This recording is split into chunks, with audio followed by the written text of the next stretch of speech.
Money, धन एक ऐसी चीज कागज का टुकड़ा है जो सर चढ़कर नशा करता है, जिसने हम शिकारियों को बादशाहों में बदल दिया। ये पैसा ही तो था जिसने हमें जंगलों से निकालकर इन आसमान छूती बिल्डिंगों में रहने के लिए मजबूर किया। ये पैसा ही तो था जिसने हमें जमीन से उठाकर नरम मुलायम बेडों पर सोने के लिए मजबूर किया।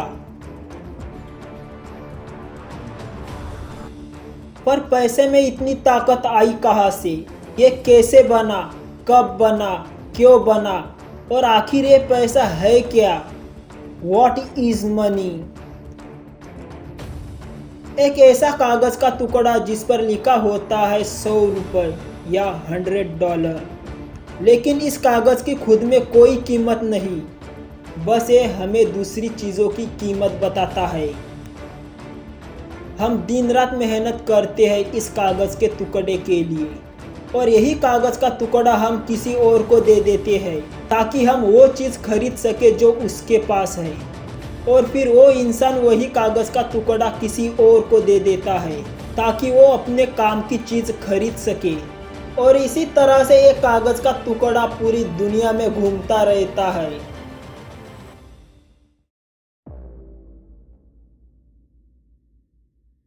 500 BC, आज से 2500 साल पहले एंशियंट ग्रीस में शुरुआत हुई मेटेलिक मनी सिस्टम की। सोने और चांदी को मिलाकर ऐसे सिक्के बनाए गए जिन पर गाय, भैंस, शेर बना करता था।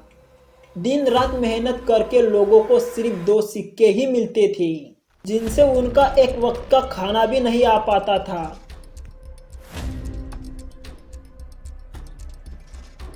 इसे देखिए ध्यान से, यह है दुनिया का सबसे पहला सिक्का, द लैड्रियन स्टेलर।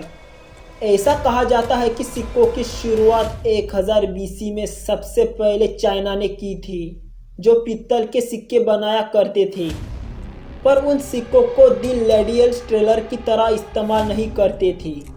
द लैड्रियन स्टेलर के बाद तो मानो सिक्कों की बारिश होने लगी।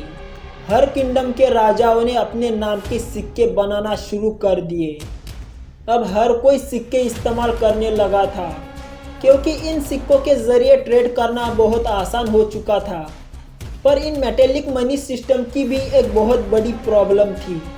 सिक्के अगर कम हो तो पता नहीं चलता, पर सिक्के ज़्यादा हो तो उनकी सबसे बड़ी कमी सामने आ जाती है। 450 BC, ये वो वक्त था जब पूरी दुनिया में ट्रेडिंग बड़ी जोरों शोरों से चल रही थी, और ये सारा ट्रेड होता था सिक्कों में। पर सिक्कों को जहाज़ में ले जाना बहुत मुश्किल काम होता था, क्योंकि सिक्के जितने ज़्यादा उतना ही ज़्यादा उनका वज़न, और वज़न ज़्यादा होने की वजह से वो समुद्री जहाज़ में जगह भी बहुत ज़्यादा लेते थे, और उन्हें ट्रांसपोर्ट करने में वक्त लगता था, और ऊपर से चोरी होने का खतरा भी था, क्योंकि जितने जोरों शोरों से उस वक्त ट्रेड हो रही थी, उतने ही जोरों शोरों से समुद्री लुटेरे भी जहाज़ों पर हमला करते थे। और तो और इतने सारे सिक्कों को गिनेगा कौन? हमें अब कोई ऐसी चीज़ चाहिए थी जिसे आसानी से स्टोर और काउंटिंग किया जा सके।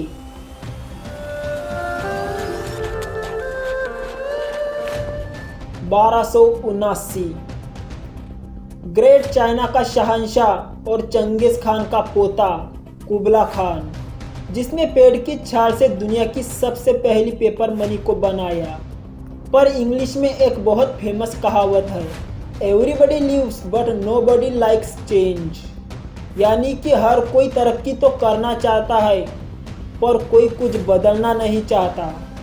कुबला खान की पेपर मनी से कोई लेन देन नहीं कर रहा था, क्योंकि जैसा मैंने कहा था, लोग बदलाव पसंद नहीं करते, और वो करे भी क्यों? कुबला खान उन लोगों को उनके कीमती चमकते हीरो के बदले बस एक कागज़ का टुकड़ा ही तो देता था।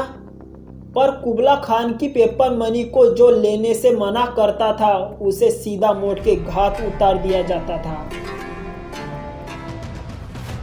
इस पेपर मनी को कहते थे IOU, मैं तुम्हारा कर्जदार हूँ, तुम कागज़ ले जाओ और जब चाहे तुम ये वापस देकर अपने हीरे वापस ले जाना। पर लोगों ने सोचा इस कागज़ को अपने कीमती हीरो से बदलवाना ही क्यों, इसे ही सीधा ट्रेड करते हैं। और अब ये आइडिया चाइना के बाहर भी फैलने लगा। पर जाने अनजाने में ही सही, एक ऐसी ताकत की शुरुआत होने वाली थी जिसे आगे चलकर रोकना नामुमकिन था। और वो पावर, वो ताकत थी बैंक्स। अब IOU यानी कि पेपर मनी दुनिया में हर किसी के पास होने लगी। लेकिन इसी बीच कुछ ऐसे लालची लोग उन लोगों से उनके हीरे और सोने के सिक्के लेकर उन्हें IOUs देने लगे। पर IOU एक ऐसी चीज थी जो वो जितना चाहे उतना छाप सकते थे। और लोग भी उस पेपर मनी के जरिए जोरों शोरों से ट्रेड करने लगे, क्योंकि उन्हें अपने कीमती चीजों का चोरी होने का डर रहता था। और आप भी ये जानते हो कि बैंक्स कैसे पैसा कमाता है, लोन देकर। अब उन लालची लोगों की मिनी बैंक्स लोगों को IOUs उधार देने लगे, जिसकी वजह से पेपर मनी पूरे शहर में हद से ज़्यादा हो गई, जिससे जन्म हुआ इन्फ्लेशन का, यानी कि महंगाई। जो चीज़ एक IOU की थी अब वो 10 IOU की हो गई। पूरे बैंक्स में जितने सोने चांदी के सिक्के और हीरे थे उससे तो कई गुना पूरे शहर में पेपर मनी थी। और जब लोगों को पता चला कि उनके पेपर मनी की कीमत कम हो रही है, तो वो लोग अपने सोने के सिक्के लेने के लिए बैंक्स की तरफ भागने लगे। उन बैंक्स के पास उन सबको देने के लिए कुछ नहीं था। अब लोग बैंक्स पर भरोसा नहीं करने लगे।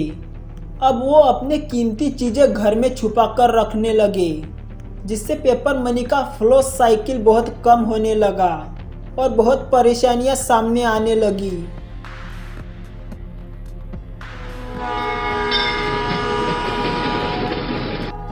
(1816) में ब्रिटेन ने एक नया नियम सामने लाया कि जितना हमारे पास गोल्ड होगा हम उतनी ही पेपर मनी छापेंगे, जिससे महंगाई भी नहीं बढ़ेगी और लोन भी एक लिमिट में दिया जाएगा। इस चीज़ को कहते हैं पेपर मनी को गोल्ड स्टैंडर्ड के मुताबिक करना। और देखते ही देखते सारी दुनिया की कंट्रीज ने अपनी पेपर मनी को गोल्ड स्टैंडर्ड में बदल दिया। लेकिन एक कंट्री इस चीज़ के खिलाफ थी, और वो कंट्री थी यूनाइटेड स्टेट ऑफ अमेरिका। पर लेकिन उस वक्त पूरी दुनिया में द ग्रेट ब्रिटेन का सिक्का चलता था। ब्रिटेन ने अमेरिका पर प्रेशर किया तो ना चाहते हुए अमेरिका ने भी 90s में गोल्ड स्टैंडर्ड को अपना लिया।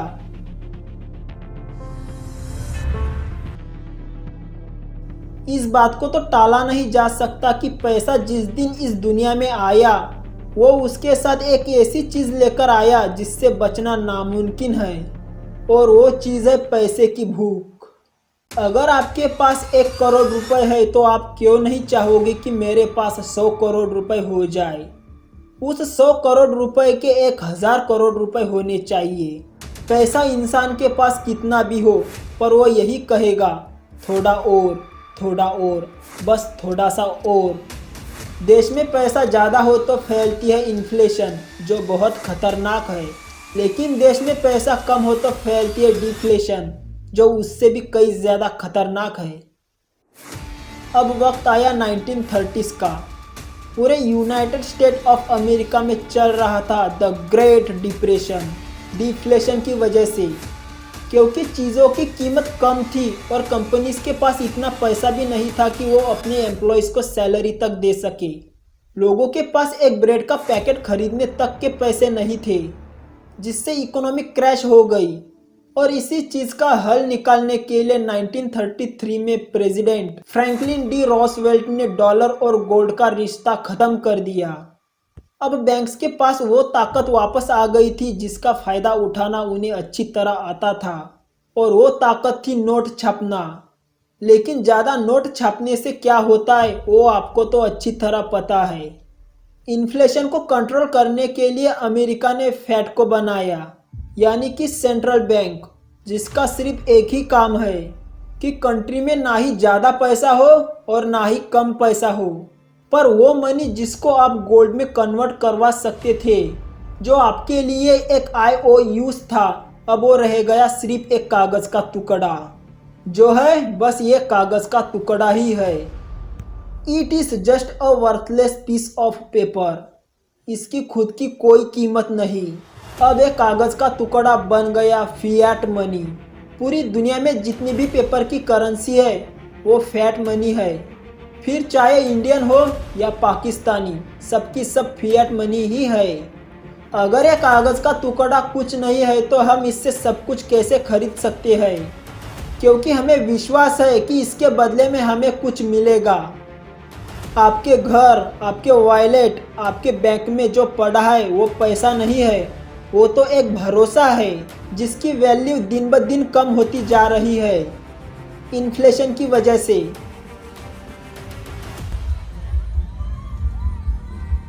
अब पेपर मनी ने हमारे बहुत से मुश्किलों को कम कर दिया था। इसे आसानी से गिन सकते थे, संभाल कर रख सकते थे और कहीं पर भी ले जा सकते थे। पर इस दुनिया का एक नियम है कि इस दुनिया में चेंजेस होते रहते हैं और अब ये चेंजेस था स्पीड का। पेपर मनी को आसानी से कहीं पर भी ले जाया जा सकता है पर उसमें भी तो वक्त लगता है। अब हमें कुछ ऐसी चीज़, कुछ ऐसा बदलाव चाहिए था जिससे हम पैसों को कुछ नैनो सेकंड में ही दूसरे को ट्रांसफ़र कर सके। और 1980s में लॉन्च हुई ई मनी, डिजिटल मनी। लाखों करोड़ों की ट्रांजैक्शन सिर्फ कुछ सेकंडों में, ना चोरी होने का डर और ना ही गिनने की ज़रूरत। बैंक्स को भी कुछ छापने की ज़रूरत नहीं, बस कंप्यूटर पर कुछ नंबर टाइप किए और पैसा बन गया। डिजिटल मनी एक सेकंड के अंदर अंदर दुनिया के एक कोने से दूसरे कोने में पहुंच जाती है। पर डिजिटल मनी की भी एक बहुत बड़ी प्रॉब्लम है, हैकिंग। इसे हैक करना बहुत मुश्किल तो है पर नामुमकिन नहीं।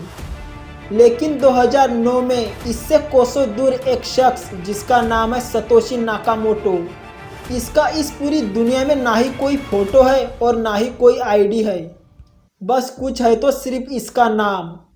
पर इसने बनाई दुनिया की सबसे स्ट्रॉन्ग करेंसी जिसको हैक करना इम्पॉसिबल है। मैं बात कर रहा हूँ क्रिप्टो करेंसी की, बिटकॉइन। नाम तो सुना ही होगा। Cheque, credit card, online payments, ये सब गवर्नमेंट के अंडर होता है। पर बिटकॉइन एक ऐसा पैसा है जिसका गवर्नमेंट के साथ दूर दूर तक कोई नाता नहीं और ना ही ये पेपर मनी यानी कि फिएट मनी से जुड़ा है। जो है वो है बस कुछ नंबर्स। बिटकॉइन पर कोई गवर्नमेंट रूल ना अप्लाई होने की वजह से इसे इनलीगल ट्रांजैक्शन में आसानी से इस्तेमाल किया जा सकता है, जैसे कि डार्क वेब। जितनी ज़्यादा इनलीगल ट्रांजैक्शन होगी उतना ही ज़्यादा क्राइम होगा। अगर जिस कंट्री में जितना ज़्यादा क्राइम होगा उस कंट्री को उतना ही ज़्यादा नुकसान होगा। हाँ, मैं मानता हूँ कि बिटकॉइन बहुत खतरनाक है, पर बिटकॉइन की ब्लॉकचेन टेक्नोलॉजी क्रेडिट कार्ड और ऑनलाइन पेमेंट ट्रांजैक्शन में यूज़ होने वाली टेक्नोलॉजी से कई हज़ारों साल आगे है। सिर्फ एक बिटकॉइन को हैक करने में 7,500 साल से भी ज़्यादा वक्त लगेगा। जब 2009 में बिटकॉइन आया था तो इसकी कीमत $0 थी और 2010 में एक बिटकॉइन की कीमत सिर्फ $0.6 यानी कि ₹2 थी। और आज 2023 में एक बिटकॉइन की कीमत $62,000 है, इंडियन रुपए में 51,65,000 रुपये। एक बार पीछे मुड़कर देखिए अपनी इस दुनिया को। हम सिर्फ 16,000 साल पहले कहाँ थे और अब कहाँ है। हम सोने चांदी के सिक्कों से ऐसे पैसे पर आ गए जो दिखाई ही नहीं देता। हम लोगों ने इस पैसे को अपने फ़ायदे के लिए बनाया था, पर अब हमें इससे नुकसान हो रहा है। सोचिए ज़रा, आप पूरा महीना सुबह शाम ऑफिस में या कहीं काम करते हो और महीने के एंड में आपको क्या मिलता है? सिर्फ कागज़ के कुछ टुकड़े या स्क्रीन पर नज़र आने वाले नंबर्स। आपको ये समझना होगा कि दुनिया नंबर्स या कागज़ के टुकड़ों पर नहीं चलती, बल्कि हमारे एक दूसरे के भरोसे पर चलती है। अब आप कहोगे कि हम करें भी तो क्या करें? आपको कुछ नहीं करना, आपको सिर्फ असली पैसे को पहचानना होगा। और असली पैसे को पहचानने के लिए सिर्फ एक ही तरीका है और वो तरीका है एजुकेट होना। मैं पढ़ाई की बात नहीं कर रहा हूँ। अभी के टाइम पढ़ाई हर कोई कर रहा है। आपके आसपास क्या चल रहा है, आपके स्टेट में क्या चल रहा है, आपके पूरे देश में क्या चल रहा है, सिर्फ इतना ही जानना एजुकेट होने में काफ़ी नहीं है। आपको ये जानना होगा कि इस पूरी दुनिया में क्या चल रहा है। आपको उन चीज़ों पर ध्यान देना है जिसकी कीमत बढ़ रही है और घट रही है। अपने फाइनेंशियल एजुकेशन पर ध्यान देना है, क्योंकि वही असली पैसा है। आप जानते हैं कि इस पूरी दुनिया में जितना भी पैसा है, उस सारे पैसे को हर इंसान में बराबर बांट दिया जाए तो वो पैसा वही वापस लौट जाएगा जहां से वो आया था। पर क्यों? क्योंकि इस दुनिया में जितने भी बिलियनियर्स हैं वो पैसों को बराबर समझते हैं। वो जानते हैं वो पैसों के लिए काम नहीं करते, बल्कि पैसा उनके लिए काम करता है। और जिस दिन आप इस चीज़ को समझोगे, उस दिन से आपकी ज़िंदगी हमेशा के लिए बदल जाएगी। क्योंकि कुछ नहीं बदलने वाला, आपको खुद को बदलना होगा। Nothing is going to change, you have to change your self.